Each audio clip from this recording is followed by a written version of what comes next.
मीठ पाहिजे आणखीन.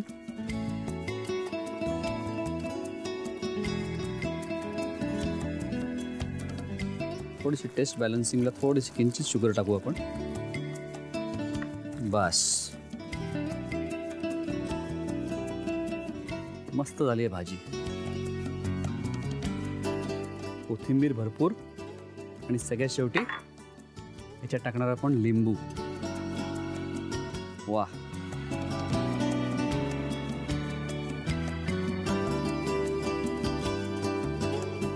थोडासा गोडा मसाला वरतून.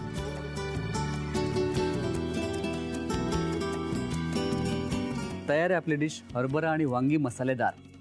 मी ही डिश काढून घेतो सर्विंग बोलमध्ये, तोपर्यंत तुम्ही साहित्य आणि कृती लिहून घ्या. हरभरा वांगी मसालेदार साठी लागणारं साहित्य: 3 वांगी, बटाटा, भाजलेल्या शेंगदाण्याचं कूट, उकडून घेतलेले हरभरे, बारीक चिरलेली कोथिंबीर, बारीक चिरलेला कांदा, किसलेलं ओलं खोबरं, तिळाचा कूट, चिरलेलं आलं, हिंग, आमचूर पावडर, साखर, मीठ, लाल तिखट, बारीक चिरलेली हिरवी मिरची, हळद, लिंबू, मोहरी, बडीशेप आणि गोडा मसाला. कृती: प्रथम वांगी आणि बटाट्याचे काप करून ते गरम तेलात तळून घ्यावेत. एका खोलगट पॅन मध्ये तेल गरम करून त्यामध्ये मोहरी, बडीशेप, बारीक चिरलेली हिरवी मिरची, आलं आणि बारीक चिरलेला कांदा घालून सर्व मिश्रण नीट परतून घ्यावं. कांदा परतल्यानंतर त्यामध्ये लाल तिखट, हळद, हिंग, शेंगदाण्याचं कूट, तिळाचं कूट, ओलं खोबरं, गोडा मसाला आणि बारीक चिरलेली कोथिंबीर घालून सर्व मिश्रण नीट परतून थोडंसं पाणी घालून एक उकळी काढावी. उकळी आल्यानंतर त्यामध्ये तळलेल्या वांग्याच्या आणि बटाट्याच्या फोडी, उकडून घेतलेले हरभरे, मीठ, आमचूर पावडर, साखर, बारीक चिरलेली कोथिंबीर, लिंबाचा रस आणि गोडा मसाला घालून पुन्हा एक उकळी काढून हरभरा वांगी मसालेदार ही डिश सर्व्ह करावी.